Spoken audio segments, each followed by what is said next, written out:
નમસ્કાર વિદ્યાર્થી મિત્રો, આજે આપણે 12th કોમર્સ ગુજરાતી મીડિયમ અને એની અંદર આપણે સમજવાનું છે ઇકોનોમિક્સમાં ચેપ્ટર નંબર 5 ગરીબી. તો ગરીબી વિશે આપણે થોડું આગળ સમજી ગયા છીએ, એનો અર્થ સમજ્યા છીએ, ગરીબીના પ્રકારો સમજ્યા હતા. પણ હવે એક નવો જ ટોપિક આપણે સમજવાનો છે અને એ ટોપિક છે ગરીબીના નિર્દેશકો. આપણને એક એવો પ્રશ્ન થશે કે ગરીબીના નિર્દેશકો એટલે શું? તો ગરીબીના નિર્દેશકો એટલે કહી શકાય કે ગરીબીને માપવાનું કામ કરે છે, એવું કહીએ તો પણ ચાલે. ગરીબી ક્યાં, કયા વિસ્તારમાં, કેટલા પ્રમાણમાં, કેવી રીતે છે, એ તમામ પ્રકારની બાબતો જાણવાનો પ્રયત્ન કરવો હોય તો એ ગરીબીના નિર્દેશો થકી આપણે ગરીબી માપી શકતા હોઈએ છીએ. એની અંદર થોડા વાદ અપવાદ રહેલા હોય છે, પણ આપણે માપવાનો પ્રયત્ન પૂરેપૂરો આપણે કરીશું. તો ચલો આપણે ગરીબીના નિર્દેશકો વિશે આપણે વિસ્તૃતમાં હવે ચર્ચા કરીશું. પહેલો જ નિર્દેશક આવે છે માથાદીઠ ઘરગથ્થુ વપરાશી ખર્ચ. માથાદીઠ ઘરગથ્થુ વપરાશી ખર્ચ પહેલા તો કોને કહેવાય એ તમને હું સમજાવી દઉં. કે જેમ કે આપણું ઘર છે તો આપણા ઘરની અંદર એક વર્ષ દરમિયાન તમામ ચીજ વસ્તુઓ પાછળ જે આપણે ખર્ચ કર્યો છે એનું ટોટલ, એક વર્ષ દરમિયાન આપણા ઘરની અંદર XYZ પ્રકારની તમામ ચીજ વસ્તુઓ ઉપર જેટલો આપણે ખર્ચ કર્યો છે એ ચીજ વસ્તુનું જે ટોટલ ખર્ચ હોય છે, બરોબર છે, એને જ કહેવામાં આવે છે માથાદીઠ ઘરગથ્થુ વપરાશી ખર્ચ. એટલે કે એક ફેમિલીનો એક વર્ષ દરમિયાન તમામ વસ્તુઓ પાછળ થયેલો ખર્ચ. તો તેવી જ રીતે કહી શકાય ટૂંકમાં કે આખા ભારત દેશની આપણે વાત કરવા જઈએ તો આખા ભારત દેશની અંદર એક વર્ષ દરમિયાન જેટલો પણ ખર્ચ થયો હોય એના ભાગ્યા દેશની કુલ વસ્તી કરીએ એટલે આપણને એક ઘરનો જે એવરેજ આપણને ખર્ચ મળી જતો હોય છે. તો કહેવાનો મિનિંગ શું થાય છે કે આપણા દેશની અંદર એક ફેમિલી એક વર્ષ દરમિયાન કેટલો ખર્ચ કરે છે એના ઉપરથી નક્કી થાય છે. જો ખર્ચ ઓછો થતો હોય તો એનો કહેવાનો મિનિંગ શું થાય છે કે જે તે વ્યક્તિ પોતાની જે જીવન જરૂરિયાત ચીજ વસ્તુઓ છે એ સંતોષી શકતો નથી, એટલે કે એની આવક ઓછી છે. એટલે એના કારણે આપણે કહી શકીએ જે ખર્ચ ઓછો કરે છે એનો મતલબ એવો થાય છે કે એ ગરીબી રેખા હેઠળ આવે છે. તો જોઈએ આપણા ભારત દેશની અંદર કેવી સ્થિતિ છે તે. તો ચલો પહેલા આપણે બધા દેશોની આપણે અહીંયા વાત કરવાની છે કે માથાદીઠ વપરાશી ખર્ચ અહીંયા તમારી કોષ્ટકની અંદર આપેલો છે. તો અહીંયા દેશ વર્ષ 2005ના જે સ્થિર ભાવ ગણ્યા છે આપણે અને US ડોલરમાં આપણે ગણવાનું છે. 2014ની અંદર આ ડેટા રજૂ કર્યો હતો. તો યુએસની આપણે વાત કરીએ એટલે કે અમેરિકાની અંદર 31,469 ડોલર એક ફેમિલી એક વર્ષ દરમિયાન આટલો ખર્ચ કરે છે. એની સામે યુકેની વાત કરીએ તો 25,828 ડોલર ખર્ચ કરે છે એક ફેમિલી એક વર્ષ દરમિયાન. જાપાનની અંદર 22,149 ડોલર, પાકિસ્તાનમાં 603 ડોલર, ચીનમાં 1420 ડોલર. જ્યારે ભારતની અંદર આપણે જોવા જઈએ છીએ તો 725 ડોલર. એટલે કે ભારતમાં રહેલા જે ફેમિલી છે એવરેજ આપણે જોવા જઈએ તો એક ફેમિલી એક વર્ષ દરમિયાન ખાલી 725 ડોલરનો ખર્ચ કરે છે. એટલે એના ઉપરથી કહી શકાય છે કે જો ખર્ચ ઓછો હોય તો ગરીબીનું પ્રમાણ રહેલું છે. તો આ દેશની સામે એટલે કે આ US યુકેની સામે આપણે જોઈ શકીએ છીએ કે આપણે હજુ કેટલા પાછળ છીએ તે. એટલે કે હજુ પણ આપણે ગરીબીથી લડી રહ્યા છીએ. એટલે કે માથાદીઠ ઘરગથ્થુ વપરાશી ખર્ચ દ્વારા આપણે ગરીબીને માપવાનો પ્રયત્ન કર્યો. હજુ એના પછી બીજું આવે છે કુપોષણનું પ્રમાણ. કુપોષણનું પ્રમાણ કોને કહેવાય?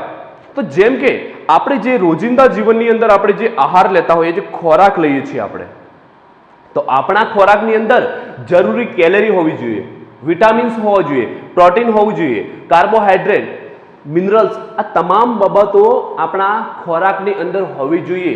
જો ના હોય તો પછી એને કુપોષણ કહેવામાં આવે છે. યાદ રાખજો કે કુપોષણ કોને કહેવાય?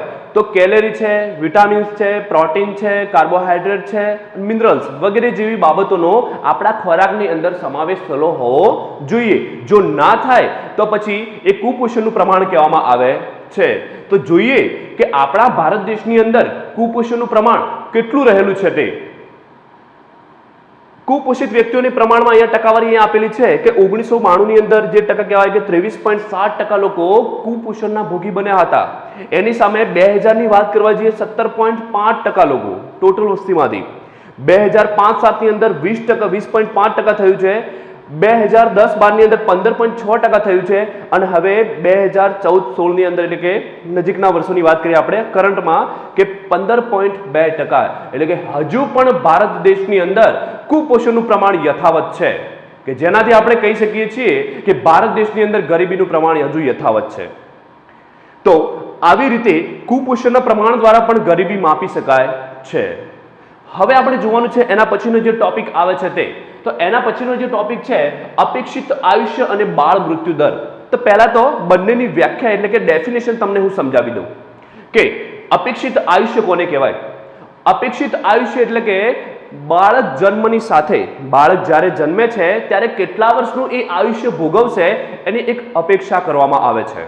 એટલે કે આ કેવી રીતે નક્કી કરી શકાય કે બાળક આટલા વર્ષ જીવશે? એ ખાલી અપેક્ષા કરીએ છીએ. કહેવાનો મતલબ કે બાળકને એના ઘરે, જેમ કે એનું ઘરનું વાતાવરણ કેવું છે, એનો ખોરાક કેવો મળે છે ઘરેથી, માતાનું શિક્ષણ કેવું છે કે જે બાળકની સાર સંભાળ કરશે, આ બધી બાબતો જે આપણા ઘરનું જે વાતાવરણ કહેવામાં આવે છે એ બધી બાબતો જોઈ અને પછી અપેક્ષિત આયુષ્ય નક્કી કરવામાં આવતું હોય છે. બીજી એના પછી વાત કરીએ આપણે કે બાળ મૃત્યુ દર કોને કહેવાય. તો બાળ મૃત્યુ દર એટલે કે 1000 બાળકોએ જે 1 વર્ષનું આયુષ્ય ભોગવ્યા પહેલા, એટલે કે બાળકનો જન્મ થયો પણ 1 વર્ષનું આયુષ્ય ભોગવતો નથી અને એના પહેલા એ મૃત્યુ પામે છે, તો એનો સમાવેશ બાળ મૃત્યુ દરની અંદર થશે. એટલે કે 1000 બાળકોએ કેટલા બાળકો મૃત્યુ પામે છે એવું આપણે નક્કી કરી શકીએ છીએ. તો એ કોષ્ટકની અંદર આપણે સમજવાનું છે. તો અહીંયા કોષ્ટક તમારી સામે આપેલું છે. તો અહીંયા નોર્વેની વાત કરીએ આપણે, તો નોર્વેની અંદર અપેક્ષિત આયુષ્ય કેટલું છે? 2014ના ડેટા છે, યાદ રાખજો 2014ના ડેટા છે. નોર્વેની અંદર અપેક્ષિત આયુષ્ય 81.6 વર્ષ, એટલે સમથિંગ કહી શકાય કે 82 વર્ષ સુધી એ લોકો જીવતા છે, એટલે કે એમનું અપેક્ષિત આયુષ્ય એટલું છે. જ્યારે એની સામે બાળ મૃત્યુ દરનું પ્રમાણ એટલે કે 1000 બાળકોએ કેટલા બાળકો મૃત્યુ પામે છે? તો 2 જ બાળકો મૃત્યુ પામે છે. ચાલો એની સામે જોઈએ અમેરિકાની વાત કરીએ, તો અમેરિકા જે કહી શકાય કે સમથિંગ જે 80 વર્ષ સુધી એ અપેક્ષિત આયુષ્ય લઈ ગયા છે, બરોબર છે. જ્યારે 1000 બાળકોએ જે કહી શકાય કે 6 બાળકો મૃત્યુ પામે છે. એના પછી શ્રીલંકાની વાત કરીએ આપણે, 74.9 છે, બરોબર છે. તો એટલે કે 75 કહી શકાય સમથિંગ, એટલે કે એટલી એમની અપેક્ષિત આયુષ્ય છે. જ્યારે બાળ મૃત્યુનો દર આપણે જોવા જઈએ તો 9 છે, એટલે કે 1000 બાળકોએ 9 બાળકો મૃત્યુ પામે છે. ચીનની પણ જોઈ શકીએ છીએ આપણે વાત કરીએ કે અપેક્ષિત આયુષ્ય કેટલું છે? 75.8 છે. બાળ મૃત્યુનું પ્રમાણ કેટલું છે? 10 છે. હવે આપણે મેઇન પોઈન્ટ જોઈએ છે કે ભારત. તો ભારતની સ્થિતિ આપણે જોઈ શકીએ કે અપેક્ષિત આયુષ્ય આપણા ભારત દેશની અંદર ભારતના વ્યક્તિઓનું 68 વર્ષ છે અને એની સામે 39 બાળકો, એટલે કે 1000 બાળકોમાંથી 39 બાળકો મૃત્યુ પામે છે.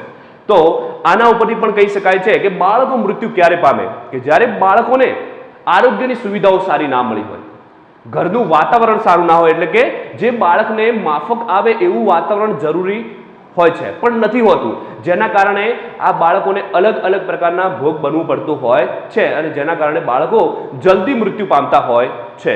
એટલે કે ભારત દેશની અંદર 1000 બાળકોએ 39 બાળકો મૃત્યુ પામે છે. આના ઉપરથી આપણે કહી શકીએ છીએ કે અપેક્ષિત આયુષ્ય અને બાળ મૃત્યુ દરનું પ્રમાણ જે છે એના ઉપરથી કહી શકાય કે ભારત દેશની અંદર આજના સમયની અંદર ગરીબીનું પ્રમાણ કેટલું હશે તે. હવે આપણે એના પછીનો જે નિર્દેશક આપણે સમજવાનો છે કે તબીબી સગવડો, એટલે કે મેડિકલ સેવાઓ, હોસ્પિટલ. તો તબીબી સેવાઓની અંદર આપણે વાત કરીએ તો જેમ કે મેડિકલ ક્ષેત્રે રહેલા કર્મચારીઓ, જેમ કે ડોક્ટર, નર્સ, કમ્પાઉન્ડર, આ બધાની સંખ્યા કેટલી છે એના ઉપર નક્કી થાય છે. એટલે કહેવાનો મતલબ શું થાય છે કે જો આ બધા કર્મચારીઓની સંખ્યા, એટલે કે ડોક્ટર્સનું પ્રમાણ ઓછું હોય, નર્સનું પ્રમાણ ઓછું હોય, કમ્પાઉન્ડરનું પ્રમાણ ઓછું હોય, તો ભારત દેશની અંદર કેટલું પ્રમાણ છે એ આપણે જોઈશું. એટલે કે વિકાસશીલ દેશોની અંદર કેટલું પ્રમાણ છે અને વિકસિત દેશોની અંદર કેટલું પ્રમાણ છે એના વિશે હું તમને સમજાવીશ. કે જો આ લોકોની અછત હોય કે આ લોકોની ઉણપ હોય, જેના કહેવાનો મતલબ શું થાય છે કે લોકોને સમયસર તબીબી સેવાઓ મળતી નથી, જેના કારણે એ અલગ અલગ રોગના ભોગ બને છે. અને આપણા ભારત દેશની વાત કરવા જઈએ કે વિકાસશીલ દેશોની આપણે વાત કરવા જઈએ તો ત્યાં જે પ્રોટીનયુક્ત જે કહી શકાય કે એમને ખોરાક ના મળવાથી એ ગરીબી રેખા હેઠળ જીવે છે, જેના કારણે એ લોકો જે કંઈ પૌષ્ટિક આહાર લઈ શકતા નથી, જેના કારણે એમના શરીરની અંદર જે રોગ પ્રતિકારક શક્તિ હોવી જોઈએ, એટલે કે ઇમ્યુનિટી પાવર જે એમની અંદર હોવો જોઈએ એ જોવા મળતો નથી, જેના કારણે કેટલાય લોકો અલગ અલગ રોગોથી પીડાઈને મૃત્યુ પામતા હોય છે. એટલે આ પણ એક ગરીબીનો નિર્દેશક કહી શકાય છે. તો એની અંદર હવે હું તમને સમજાવું કે વિકસિત દેશોની અંદર અને વિકાસશીલ દેશોની અંદર, વિકાસશીલ દેશો એટલે ભારત જેવા વિકાસમાન દેશો, ભારત છે કે ભારતના જે પડોશી જે દેશો છે કે અમુક જે આફ્રિકાના દેશો છે એ બધા વિકાસશીલ દેશો છે. તો વિકાસશીલ દેશોની અંદર 6000ની વસ્તી, કેટલી? 6000ની વસ્તી ખાલી એક જ ડોક્ટર છે. એટલે આપણા ભારતની એની અંદર એક્ઝામ્પલ લઈ શકાય કે 6000 વસ્તી હોય ત્યારે એની સામે એક જ ડોક્ટર છે. જ્યારે વિકસિત દેશોની અંદર એટલે કે યુએસ છે, યુકે છે, તો આવા બધા જે ડેવલપ કન્ટ્રી છે એ કન્ટ્રીની અંદર જે કહી શકાય કે 350 વ્યક્તિઓએ એક ડોક્ટર છે. અને જે તો પર્સનલી જે કહી શકાય એ લોકો ધ્યાન રાખી શકે છે. હવે એક ડોક્ટરને 350 વ્યક્તિઓની સાર સંભાળ રાખવા માટે આપી હોય તો એ સારી રીતે રાખી શકે છે. એટલે કે એ આપણા વિકાસમાન દેશોની અંદર જે તબીબી સેવાઓ છે બહુ ઓછી છે, જ્યારે આ વિકસિત દેશોની અંદર તબીબી સેવાઓ ખૂબ જ સારી છે કે જે પર્સનલી જે ડોક્ટર જે પેશન્ટ ઉપર ધ્યાન રાખી શકે છે કે ઘરે પેશન્ટ આવ્યા પછી પણ જે કહી શકાય કે એની ટ્રીટમેન્ટ ઘરે પણ ચાલુ રખાવે છે. એટલે કહેવાનો મિનિંગ શું થાય છે કે એ પર્સનલી ક્યારે દેખરેખ રાખી શકે છે કે જ્યારે પબ્લિક ઓછી હોય ત્યારે. જ્યારે વિકાસમાન દેશોની અંદર આપણે જોઈ શકીએ છીએ કે ડોક્ટર્સનું પ્રમાણ બહુ જ ઓછું છે. તો એના કારણે આપણે જોઈએ છીએ કે એક વર્ષે જે કહી શકાય કે એક વર્ષની અંદર એવું કહેવામાં આવે છે કે 1.7 કરોડ સરેરાશ કહી શકાય કે એવરેજ કે વર્ષે 1.7 કરોડ લોકો એવા છે કે જે ડાયરિયા છે, મેલેરિયા છે, ક્ષય છે, આવા રોગોથી પીડાઈને મૃત્યુ પામતા હોય છે વિકાસશીલ દેશોની અંદર. જ્યારે બીજી આપણે એની અંદર વાત કરીએ છીએ કે 2.3 કરોડ લોકો જે એડ્સના ભોગ બન્યા છે અને એમાંથી જે 90% જે લોકો છે એ વિકાસશીલ દેશોના લોકો છે. એટલે કહેવાનો મતલબ થાય છે કે ગરીબી અસર કરે છે. તો તબીબી સેવાઓથી પણ આપણે કહી શકીએ છીએ કે ગરીબી માપી શકાય છે. એના પછી આપણે જોવાનું છે પીવાનું પાણી. તો પીવાનું શુદ્ધ પાણી મળતું હોવું જોઈએ. જો પીવાનું શુદ્ધ પાણી આપણને ના મળે તો પણ કહી શકાય છે કે ગરીબી રેખા સુધી મીન્સ કે એની રેખા નીચે આપણે આવીએ છીએ. તો તમને સમજાવું એની અંદર કે પીવાનું શુદ્ધ પાણી તો ભારત દેશની અંદર કે વિકાસશીલ દેશોની અંદર જે છે કે 2011ની અંદર ટૂંકમાં આપણે ડેટા માપવામાં આવે છે તો જોઈએ છીએ આપણે કે શુદ્ધિકરણ કરેલું પાણી એટલે કે મિનરલ વોટર જે કહી શકાય એવા એટલું પાણી એ કયા લોકો પીવે છે, કેટલા લોકો પીવે છે? તો શુદ્ધિકરણ કરેલું પાણી જે છે 63.3% લોકો પીવે છે 100%માંથી. એમાંથી અશુદ્ધ પાણી કે જે ડાયરેક્ટ કહી શકાય કે શુદ્ધિકરણ કર્યું નથી તેવું પાણી પીતા લોકો કેટલા છે? તો 8.67% છે. અને એની સામે જે આજના સમયની અંદર પણ કહી શકાય નદી, નહેરો, તળાવ એનું પણ પાણી પીતા જોવા મળે છે લોકો. તો એવા લોકો છે 26% લોકો. તો આના ઉપરથી કહી શકાય છે કે ભારત દેશની અંદર હજુ પણ જે પીવાનું શુદ્ધ પાણી મળતું હોવું જોઈએ એ હજુ પણ સેવા થોડી કાચી કહી શકાય. એટલે કહેવાનો મતલબ કે પીવાના શુદ્ધ પાણી ઉપરથી પણ આપણે ગરીબીને માપી શકીએ છીએ. એના પછીનો જે નિર્દેશક છે તે તમારે સમજવાનો છે શૌચાલયની સુવિધા. કે વિકાસમાન જે દેશોની અંદર જોઈએ છીએ કે આપણા જે રહેઠાણ જે કહીએ છીએ કે રહેઠાણની અંદર કહીએ છીએ કે શૌચાલયની સુવિધા કેટલી છે એના વિશે આપણે સમજવાનું છે. કે શૌચાલયની સુવિધા ના હોય તો આપણે જોઈ શકીએ છીએ કે જેનાથી ગંદકી વધારે ફેલાતી હોય છે અને જેનાથી અલગ અલગ જે રોગ કહી શકાય રોગોથી લોકો પીડાતા હોય છે. તો આપણે જોઈએ છીએ કે આપણા ભારત દેશની અંદર જે કહી શકાય કે 70% લોકો ગ્રામ્ય વિસ્તારમાં રહે છે. અને એ વિસ્તારની આપણે વાત કરીએ છીએ કે ટોટલ કુલ કુટુંબ છે 100%, એમાંથી જે મકાનની અંદર શૌચાલયની સુવિધા હોય એવા કુટુંબ કેટલા છે? તો 66% છે. અને શૌચાલયની સુવિધા ઘરની અંદર ના હોય એવા કુટુંબ કેટલા છે? તો 34%. એટલે કે કહી શકાય કે હજુ પણ ભારત દેશની અંદર ગરીબીનું પ્રમાણ યથાવત છે.